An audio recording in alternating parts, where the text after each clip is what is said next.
아멘. 우리 사랑하는 성도 여러분, 아틀란타 새세명교회가 이 땅 가운데 존재하는 이유가 무엇입니까? 그것은 바로 하나님의 꿈을 이루기 위해서 존재함을 믿으시기 바랍니다.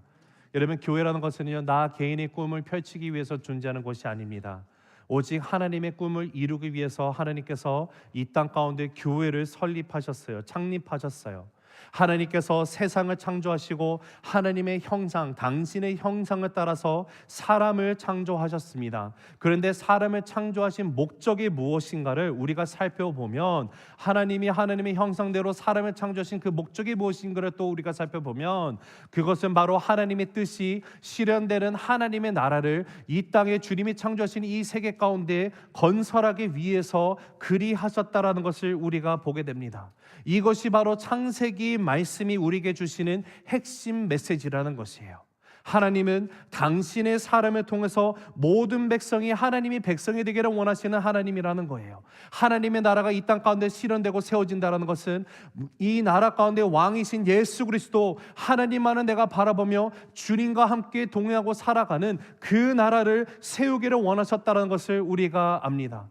그래서 구약에서도 보면 분명히 그 완벽 같은 에덴 동산 가운데 죄가 들어옴을 말미암아 모든 것이 타락하고 맙니다. 그럼에도 불구하고 하나님께서 그들을 구속하기 위해서 하셨던 것이 무엇인가 봤더니 이스라엘 백성들을 택하셨어요.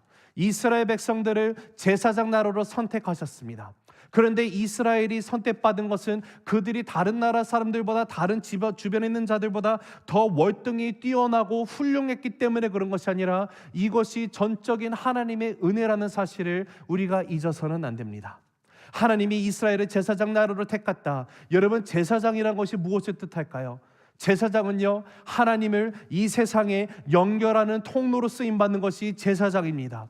하나님은 이 모든 백성에게 연결하는 그 통로로 쓰기 위해서 제사장 나라로 이스라엘을 먼저 택하셨던 거예요. 그래서 제사장이라는 것은 하나님의 뜻을 전함으로 모든 사람이 하나님이 백성이 되도록 하는 것, 그러므로 하나님의 뜻이 실현되는 하나님의 나라가 건설되기 위해서 쓰임받기 위해 택함받은 것이 제사장이라는 것입니다. 그런데 우리가 신약에 와서 보면 놀라운 사건이 일어나게 됩니다. 놀라운 진리가 발견되는 것이 바로 베드로전서 2장 9절에서 오늘날 예수님을 나의 삶의 주인으로 구세주로 영접한 자들의 신분이 어떠한지에 대해서 이렇게 설명을 하는데요, 우리 함께 읽어보겠습니다. 시작. 너희는 택하신 족속이요 왕같은 제사장들이요 거룩한 나라요 그의 소유가 된 백성이니 이는 너희를 어두운 데서 불러내어 그의 기이한 빛에 들어가게 하신 이의 아름다운 덕을 선포하게 하려 하심이라. 저와 여러분을 향한 하나님의 꿈이 있다라는 것이에요. 하나님이 우리를 향한 꿈이 무엇입니까? 그것은 저와 여러분을 통해 예수 그리스도 복음이 증거되어짐으로 구원을 받아 모든 족속이 하나님의 백성이 되는 하나님의 나라가 실현되는 것입니다. 이것이 바로 우리 새세명교회 가운데 하나님이 주신 비전임을 저는 믿어 의심치 않습니다. 여러분, 만약에 이 비전 가운데 동의를 하신다면 우리 새세명교회 비전을 함께 힘차게 외쳐보기 원합니다. 함께 외칩니다. 시작. 하나님의 나라가 이 땅에 실현되는 예수 공동체. 한 번 더 외치실까요? 시작. 하나님의 나라가 이 땅에 실현되는 예수 공동체. 아멘. 여러분, 비전이 생각이 안 나면 좋은 시력을 갖고 계시면 돼요. 오실 때마다 왼쪽 벽을 보시면 비전이 나와 있습니다. 왼쪽이 맞죠? 네, 저한테는 오른쪽, 여러분한테 왼쪽. 자, 우리가 하나님의 나라가 이 땅에 실현되는 예수 공동체가 되고자 하는 마음으로 비전을 가지고 앞서 계속 달려갈 것입니다. 주님이 오시는 그날까지 저는 달려가겠습니다. 그런데 정말로 하나님의 나라가 이 땅 가운데 실현되는 예수 공동체가 되기 위해서, 이것을 우리가 몸소 경험하고 그렇게 쓰임받기 위해서는 우리가 놓쳐서는 안 되는 5가지 중요한 핵심 가치들을 말씀 가운데 발견하게 됩니다. 이 5가지 발견되는 핵심 가치는 초대교회, 우리가 사도행전의 말씀에서 보고 있었던 이 예루살렘 교회에서 그들이 집중하고 나아갔던 모습들입니다. 동일하게 우리 새세명교회도 이 5가지 핵심 가치를 붙들고 이 5가지를 우리가 중점으로 사역을 만들어가고 삶을 나누는 그런 공동체가 되면 분명히 하나님의 나라가 이 땅 가운데 우리 모두를 통해서 실현되는 역사 가운데 쓰임받게 됨을 여러분 믿어 의심치 않게 되기를 간절히 바랍니다. 자, 그러면 우리가 정말로 집중하고 나가야 되는 5가지 핵심 가치 가운데 오늘부터 5주간 나눌 텐데요, 오늘은 그 첫 번째 시간으로 예배에 대해서 여러분과 함께 나누도록 하겠습니다. 여러분, 우리는 예배의 생명을 다하는 교회가 되어야만 합니다. 왜냐하면 하나님께서 우리를 지으시고 우리를 구원하신 그 궁극적인 목적이 무엇인지 아십니까? 화면을 보면서 한번 같이 읽어보실까요? 시작. 하나님께서 우리를 지으시고 구원하신 궁극적인 목적은 우리 한 사람 한 사람이 하나님 앞에 온전한 예배자로 서는 것입니다. 한 번 더 읽습니다. 시작. 하나님께서 우리를 지으시고 구원하신 궁극적인 목적은 우리 한 사람 한 사람이 하나님 앞에 온전한 예배자로 서는 것입니다. 여러분, 하나님께서는요, 우리의 삶에 예배를 목적으로 만들어 주셨어요. 우리를 지으신 그 목적 자체가 우리를 통해서 영광 받으시며 찬양 받으시기 위함이었습니다. 여러분, 성경은요, 처음부터 끝까지 창세기부터 요한계시록에 이르기까지 하나님의 하나님 되심을 우리가 인정하며 하나님만을 예배하라고 우리에게 외치고 있는 메시지가 있습니다. 하나님의 하나님 되심을 내가 인정하는 것은 무엇을 의미하게 되는 것일까요? 내가 하나님이 하나님 되심을 인정한다는 것은요, 나는 아무것도 아니라는 사실을 하나님 앞에 인정하게 되는 것이에요. 하나님께서 나의 전부가 되심을 인정하는 것입니다. 하나님이 나의 삶 가운데 나를 창조하신 창조주이심을 인정하는 거예요. 하나님의 절대자이심을 인정하는 거예요. 나의 주관자 되심을 인정하는 겁니다. 나의 선한 목자 되심을 인정하는 거예요. 공급자이시고 심판주이신 그분이심을, 하나님을 내가 그렇게 인정하는 데서부터 시작하는 것이 하나님의 하나님 되심을 인정한다라는 표현이에요. 여러분, 우리가 하나님의 하나님 되심을 인정할 때 우리는 하나님만을 예배할 수밖에 없습니다. 하나님이 정말로 창조주시고 나를 인도하시고 공급하시고 절대자이시며 심판주이시고 나를 구원하신 분을 내가 온전히 인정하는데 어찌 내가 그분을 찬양하고 예배하지 않을 수 있겠습니까? 이것이 성경이 우리에게 전하는 메시지입니다. 자, 그러하다면 어떻게 하면 2024년도 한 해를 살아가는 나의 삶 가운데 하나님이 기뻐 받으시는 진정한 예배를 드리는 나의 삶, 나의 가정, 나의 교회가 될 수 있을까요? 오늘 여러분과 함께 2가지를 나누도록 하겠습니다. 첫째는요, 형식이 아닌 신령과 진정으로 드리는 예배가 있어야 돼요. 함께 읽습니다. 시작. 형식이 아닌 신령과 진정으로 드리는 예배. 한 번 더 읽습니다. 시작. 형식이 아닌 신령과 진정으로 드리는 예배. 자, 우리 한번 옆 사람에게 한번 이렇게 한번 알려드리도록 할게요. 예배는 형식이 아닙니다라고 한번 얘기해 보실까요? 시작. 자, 앞뒤로도 얘기할게요. 예배는 형식이 아닙니다. 다시 한번 얘기할게요. 예배는 신령과 진정으로 드리는 겁니다. 자, 오늘 우리 함께 읽은 본문 말씀 요한복음 4장 23절 24절 다시 한번 읽어봅니다. 시작. 아버지께 참되게 예배하는 자들은 영과 진리로 예배할 때가 오나니 곧 이때라. 아버지께서는 자기에게 이렇게 예배하는 자들을 찾으시느니라. 하나님은 영이시니 예배하는 자가 영과 진리로 예배할지니라. 여러분, 우리가 보통 예배를 생각하면 예배는 형식이 있습니다. 예배 순서들이 있어요. 그리고 교회의 역사를 보면은요, 이 예배 순서라는 것은, 예배 흐름이라는 것은요, 시대마다 변해 갔었습니다. 오늘날 우리가 새세밀교회 드리고 있는 이 예배도요, 이것이 꼭 이거 하나만 성경적인 거다 이런 것이 없어요. 왜냐하면 형식이라는 것은요, 그것이 본질이 아니기 때문에 그래요. 예수님께서 우리에게 말씀해 주신 예배를 어떻게 드리는 것인지에 대해서 주시는 중요한 가르침이 요한복음 4장 23절 24절인데요. 그 어디를 눈을 뜨고 눈을 씻어서 봐도요, 예배 드릴 때 너네가 무조건 찬양부터 시작해야 되고 기도해야 되고 뭐 광고가 있어야 되고 환영하는 시간이 있어야 되고 말씀 듣고 또 기도로 마무리하고 축도로 해야 된다 쓰여 있지 않습니다. 그런데 특이하게 한국교회에서는 예배 시작할 때요, 묵도하는 인내라는 인내송이라는 것이 있어야 되고요, 예배가 마무리할 때는 반드시 있어야 되는 게 뭐라고요? 축도. 자, 질문 드릴게요. 성경 어디에 그렇게 쓰여 있죠? 없습니다. 여러분, 예배라는 것은요, 예수님이 지금 요한복음 4장 23, 24절에 우리에게 알려주신 이 예배가 무엇인지 대한 정의를 우리가 붙들어야만 합니다. 예수님은요, 너희들의 예배를 드릴 때 이렇게 드리라라고 하실 때는요, 형식에 대해서 이야기한 적이 한 번도 없습니다. 오히려 우리에게 말씀해 주신 것은 하나였어요. 하나님은 영이시니 예배하는 자가 어떻게 된다고요? 신령과 진리로 예배할지니라. 우리가 신령과 진정으로 하나님을 예배하는 데 있어서 신령으로 진정으로 예배하기 위해서 형식이 필요한 것이죠. 예배를 위해 형식이 중심이 되어서는 결단코 안 된다라는 것입니다. 즉 예배는 형식에 대한 문제가 아니라 오늘 예배를 드리는 나의 마음에 신령과 진정이 있는가 없는가의 문제라는 것이에요. 한번 도전을 한번 드려볼까요? 우리 스스로 가면 이런 도전을 줘봅시다.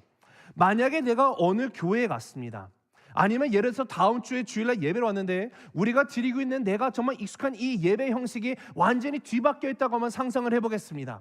만약에 그렇게 되어 있을 때 여러분은 정말로 기쁜 마음으로 예배를 드리는데 성공하시겠습니까? 아니면 불편함을 느끼고 예배에 실패하시겠습니까? 아마도 보통 예배를 온전히 드리는데 어려워하고 힘들어할 거예요. 왜 순서를 이렇게 바꿔놨지? 왜 이 교회 왔더니 이 교회는 왜 성가대는 없을까? 뭐 이거부터 시작하고요. 왜 내가 익숙한 이런 예배는 왜 없지? 왜 찬송가를 더 많이 안 부르지? 왜 뭐 찬양이 뭐 적고 뭐 많고 왜 이런 식으로 돼 있을까? 사람은요, 익숙한 대로 살아가요. 근데 익숙하면서 우리는 벗어나는 법을 누누이 훈련을 해야만 합니다. 왜냐하면 예배라는 것은요, 내가 익숙함에 빠지는 순간 예배는 형식이 되고 말아요. 하나님이 말씀하시는 예배는요, 신령과 진정으로 드리는 예배예요. 내가 정말 진정으로 신령으로 진정으로 드린다면, 그 진리로 예배를 드린다면 어떤 예배 형식이 됐든지 형식은 중요하지 않음을 깨닫기 때문에 어떤 예배 가운데서도 주님 앞에 온전히 내 모습, 내 모든 것을 드리고 나가는 성공된 예배를 드릴 수 있게 된다는 사실입니다. 우리 사랑하는 새생명 가족 여러분, 우리 2024년도를 살아가며 우리 새생명교회가 정말로 하나님의 나라가 이 땅에 실현되는 예수 공동체가 되기 위해서 반드시 놓치지 말아야 되는 중요한 핵심 가치는요, 바로 예배예요. 우리의 신령과 진정이 예배 가운데 들어가 있어야만 한다라는 사실입니다. 우리의 신령과 진정이 모든 예배 가운데 들어가 있다면 우리들이 어떠한 것도 성령의 임재 앞에 내려놓을 수 있는 그런 예배에 대한 꿈을 비로소 꾸기 시작하게 될 것입니다. 그러기 시작하면요, 예배 형식은요 전혀 문제가 되지 않기 시작을 해요. 오늘 우리가 예배 드리고 있는 우리의 마음 가운데 신령과 진정이 있는가 없는가에 대한 문제에 대한 답을 여러분 스스로 한번 질문해 보시고 거기에 대한 맞는 답을 할 수 있는 우리 모두가 되기를 간절히 주님의 이름으로 기도합니다. 여러분, 하나님이 말씀하시는 예배는요, 두 번째로 전인적인 삶으로 드리는 예배라는 것이에요. 같이 읽습니다. 시작. 전인적인 삶으로 드리는 예배. 한 번 더 읽습니다. 시작. 전인적인 삶으로 드리는 예배. 자, 우리 옆 사람에게 한번 또 이렇게 얘기하실까요? 전인적인 삶으로 예배를 드리십시오라고 한번 얘기할게요. 시작. 앞뒤로도 얘기합니다. 시작. 전인적인 삶으로 예배를 드리십시오. 자, 근데 상대방에게 말만 하면 들으면 기분 나쁘죠. 그러니까 한번 이렇게 고백해야겠죠. 저는 전인적으로 삶의 예배를 드리겠습니다라고 인사할게요. 시작. 저는 전인적으로 삶의 예배를 드리겠습니다. 여러분, 전인적인 삶으로 드리는 것이 예배예요. 자, 로마서 12장 1절 한번 읽어보실까요? 시작. 그러므로 형제들아, 내가 하나님의 모든 자비하심으로 너희를 권하노니 너희 몸을 하나님이 기뻐하시는 거룩한 산 제물로 드리라. 이는 너희가 드릴 영적 예비니라. 여러분, 예배라는 것은요, 생명을 다해야만 하는 것입니다. 왜냐하면 그만한 가치가 있기 때문에 그래요. 하나님이 우리를 지으시고 부르신 그 목적이 바로 예배를 드리기 위해서이기 때문에 우리는 정말로 생명을 다해서 하나님을 예배해야만 합니다.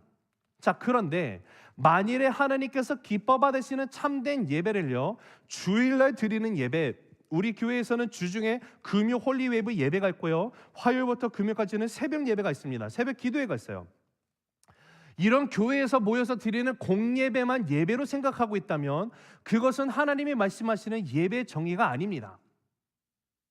공예배 중요합니다. 주일날 함께 모여서 주 앞에 예배 드리고 나가는 거 중요합니다. 주일 성주 중요해요. 그러나 우리는 주일날 그리고 주중에도 나와서 함께 하나님께 생명을 다해서 예배를 드려야 하고 나가는데, 공예배만 생명을 다하는 것이 아니라 하나님이 진정으로 찾으시는 그 예배자의 모습은요, 날마다 드리는 나의 삶의 예배가 되어야만 한다는 것이에요. 이것이 성경이 말하는 참된 예배의 의미입니다. 자, 그러면 성경이 말하는 참된 예배의 의미가 무엇인지 다시 한번 좀 더 깊게 들어가 볼까요? 하나님이 기뻐 받으시는 참된 예배라는 것은 교회에서 드려지는 공예배뿐만 아니라 우리의 모든 삶의 모든 영역이 예배가 되어야 한다는 것을 우리에게 알려줍니다. 그래서 지금 사도 바울이 이 사실을 로마서 12장 1절에서 우리에게 얘기해주고 있는 거예요. 우리가 하나님께 드리는 예배라는 것은 실상 교회에서 모여서 드리는 것만이 예배가 아니라 나의 삶의 전인적인 영역, 모든 삶의 영역에서 모든 시간과 모든 상황 속에서 나의 삶으로 하나님을 예배하고 삶으로 하나님께 영광을 돌리는 것을 말하여 하고 있습니다. 하나님 앞에서 거룩하게 살아가는 것, 하나님이 거룩하시기 때문에 너희도 거룩하라고 하는 명령이 주어졌죠. 하나님이 영이시기 때문에 예배는 자는 신령과 진정으로 예배를 드려야 된다. 이것도 우리에게 주시는 명령인데, 거기에 전제 조건이 뭐예요? 하나님이 누구신지 하나님의 속성에 대해서 먼저 얘기를 해주고 있습니다. 내가 만난 예수 그리스도, 나를 지으신 하나님이 거룩한 분이시기 때문에 내가 그분 앞에 내가 더욱더 거룩함으로 나가고 싶어지는 거예요. 하나님이 영이시기 때문에 예배라는 것도 형식으로 드리는 것이 아니라 신령과 진정으로 드리고 싶어지는 거예요. 그런데 이것이 아무리 주일날 내가 교회에 와서 거룩한 모습으로 함께 예배를 드렸다 할지라도, 만일에 내가 이곳에서 보여주는 나의 예배의 모습이 그 거룩함과 밝은 미소가요, 나의 가정에서, 나의 직장에서 재현되지 않는다면 그것은 진정한 예배라고 말할 수가 없습니다. 왜냐하면 우리의 삶의 모든 영역에서 그 어떤 부분도 예외가 될 수 있는 것은 없기 때문에 그렇습니다.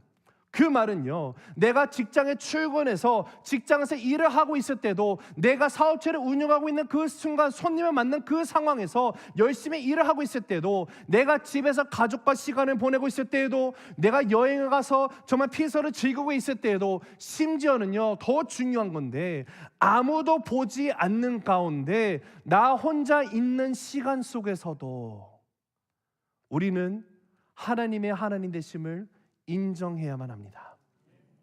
그때 비로소 나는 하나님을 온전히 찬양하고 하나님께 감사를 하게 돼요. 그것이 바로 하나님께서 말씀하시는 거룩한 예배의 모습입니다. 자, 그런데 우리가 우리의 삶의 모든 영역에서 하나님의 하나님 되심을 인정하며 하나님의 예배하는 삶을 살아야 한다는 메시지를 지금 여러분이 듣고 계시는데요, 지금 여러분 어떤 느낌이 드십니까? 막 기대가 되세요. 야, 역시 내가 이번 한 해는 예배 가운데 실패하지 않고 내가 그래 이렇게 살아가야지, 막 신이 나십니까? 아니면 아휴, 목사님 또 불가능한 소리 얘기하시네. 아휴, 목사님 그렇게 살고나 계세요? 아휴, 왜 맨날 나를 이렇게 힘들게 막 찔러? 이런 마음이 드시니까, 혹여나 지금 듣고 있는 이 말씀, 내가 이론적으로는 동의는 하지만 내가 실상의 나의 삶의 모든 영역 속에서 하나님 앞에서 거룩하게 살아가라고요? 목사님, 그건 아닌 것 같아요. 이것이 가능하기는 한 겁니까? 라는 생각이 들지는 않습니까? 아마 대부분 많은 경우 그런 의문이 드는 우리의 모습입니다. 저도 이 말씀을 보면, 이 명령이 나의 삶 가운데 주어졌을 때 솔직한 의문을 갖고 살았어요. 노력 부단히 해봤습니다. 그런데 매번 실패하는 저의 모습을 봤어요. 안 되더라고요. 그러다가 정말로 어렵게 깨달은 정말로 중요한 진리 하나를 발견했습니다. 그것은 내 힘으로 하는 것이 아니라 내 안에 내주시는 성령 하나님의 힘으로 한다는 것이에요. 그것이 오늘 우리가 놓쳐서는 안 되는, 여기 로마서 12장 1절에 나와 있는 명령의 핵심이 나와 있습니다. 하나님은 결단코 불가능한 일을 우리에게 요구하시는 하나님이 아니시라는 사실이에요. 우리가 할 수 있기 때문에 우리에게 요구하시는 하나님이라는 것을 여러분 믿어 의심치 않게 되길 원합니다. 자, 그러하다면 우리가 어떻게 이렇게 살아갈 수 있을까요? 그 질문되는 답을 어디서 찾아야 될까요? 하나님의 말씀에서 찾아야겠죠. 오늘 말씀을 보면 우리에게 단 하나의 방법을 제시해주고 있습니다. 그것은 바로 나의 몸을 거룩한 산 제물로 드린다라는 거예요. 이 방법 외에는 없어요. 다른 길은 우리에게 주어진 것이 없습니다. 자, 그러면 또 질문이 생기죠. 아니, 도대체 어떻게 하는 것이 나의 삶을, 내 몸을 산 제물로 드린다는 건가? 오늘 본문이 우리에게 전해주는 메시지는 이거예요. 내가 산 제물이 되어야 하므로 나는 죽어야 된다는 거예요.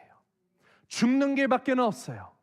우리는 십자가에 달려서 철저히 죽어야만 합니다. 그래서 사도 바울이 눈을 고백했던 것이 뭐예요? 나는 날마다 십자가 앞에서 그 구원을 이루기 위해서 부단히 노력하고 나가는 그의 모습을 우리가 보게 됩니다.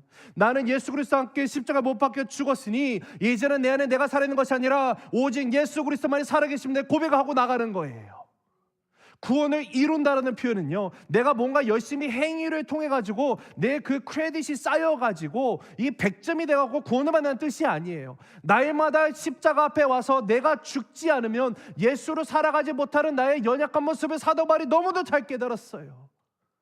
내가 해야 될 것은 하지 못하고 하지 말아야 될 것 하고 있는 죄에 인해서 그 육신에 살아가고 있는 이 육체의 죄와의 싸움으로 씨름하고 있는 바울의 고백이 있었어요. 사랑하는 성도 여러분, 내 자아, 나의 자존심, 나의 욕심, 나의 계획, 나의 야망, 이 모든 것들이 날마다 죽어야만 하는 거예요. 이것만이 유일한 길입니다. 그런데 오늘 본문에서는 정말로 독특한 표현이 나오고 있죠. 산 제물이라고 표현을 하고 있는데 이건 참 모순 아닙니까? 아니, 살아있는데 제물이래요. 여러분, 제물이라는 것은 죽어있는 상태가 돼야지만 제물이 됩니다. 자, 근데 살아있는데 죽었다? 이거는 또 무슨 뜻으로 얘기하는 걸까요? 우리의 삶 가운데 주어진 이 명령, 산 제물이 되라고 한 것은요, 우리에게 한 가지를 알려줍니다. 내가 산 제물이 되기 위해서는 내가 오늘도 무엇인가는 내 안에 있는 것이 죽어야지만 내가 살 수 있다는 거예요. 어떤 것이 있을까요? 나의 욕심이 죽어야만 예수님의 꿈이 내 안에서 살아나게 되어 있어요.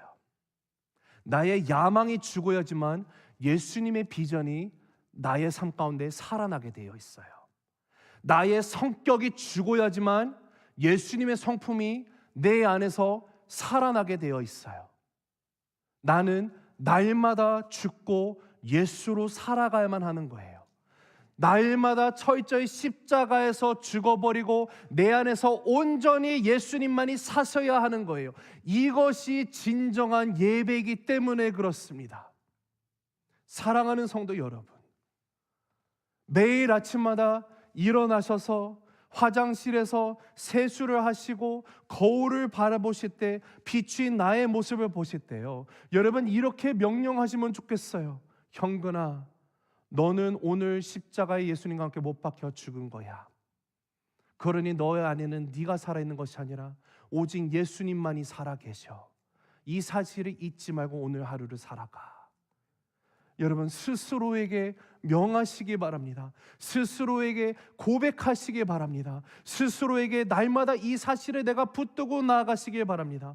우리의 삶 가운데 주인 되신 하나님은요, 우리의 전부를 원하시는 분이세요. 나의 반쪽짜리 순종을 원하시는 분이 아니에요. 나의 반쪽짜리 예배를 원하시는 분이 아닙니다. 전부를 원하시는 분이에요. 생각해 보시기 바랍니다. 하나님께서도요, 나 같은 정말로 죄 가운데 맨날 그 쓰러지는 버러지만도 못한 인생을 향해서 나를 보배롭고 존귀하다고 여기시는 하나님이세요. 그분이 나를 얼마나 보배롭고 존귀하게 여기셨는지 예수 그리스도를 십자가에 죽기까지 나에게 그 사랑으로 내어주셨어요. 모든 것을 내어주심으로 사랑해 주시는 분이 나의 하나님이세요.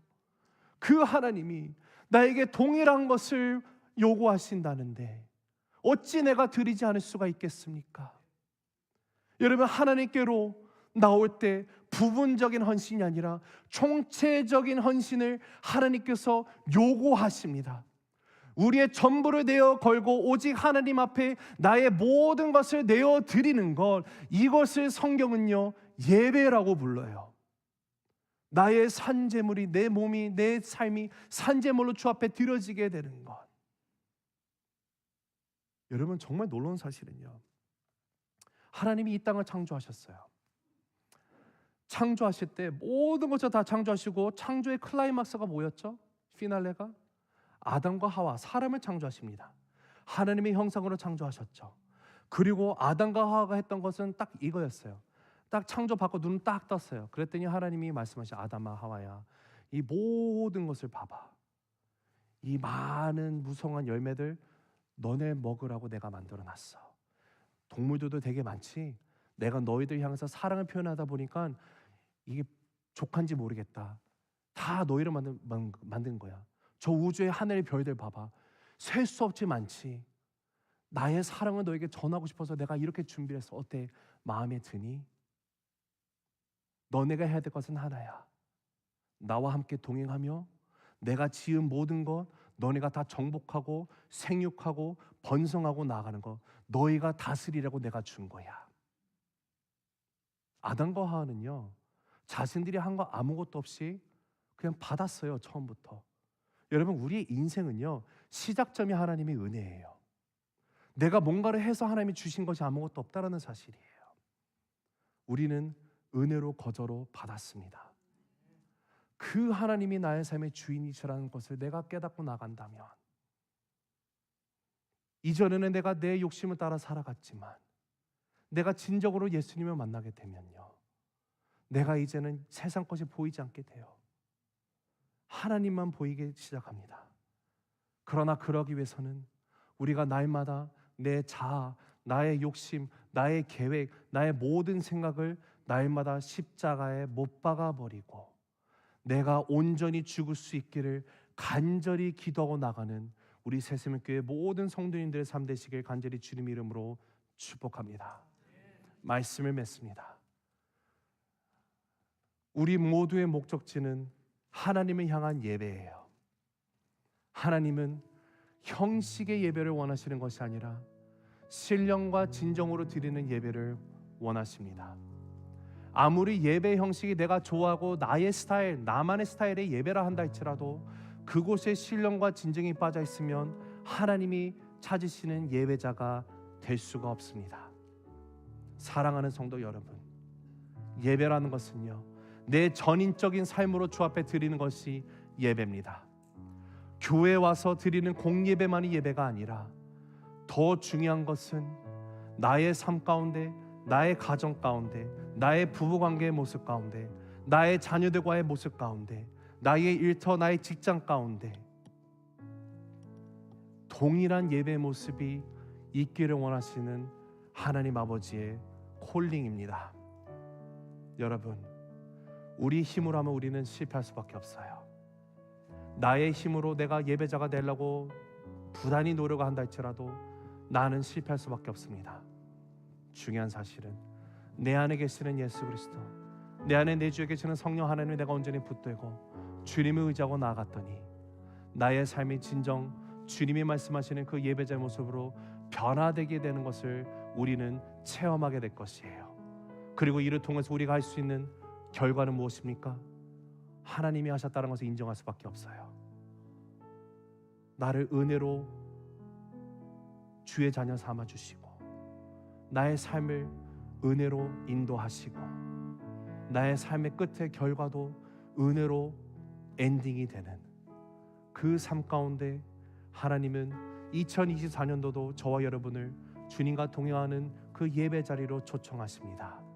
사랑하는 성도 여러분, 여러분은 하나님의 그 초청 가운데 어떻게 반응하기를 원하십니까? 기도하겠습니다.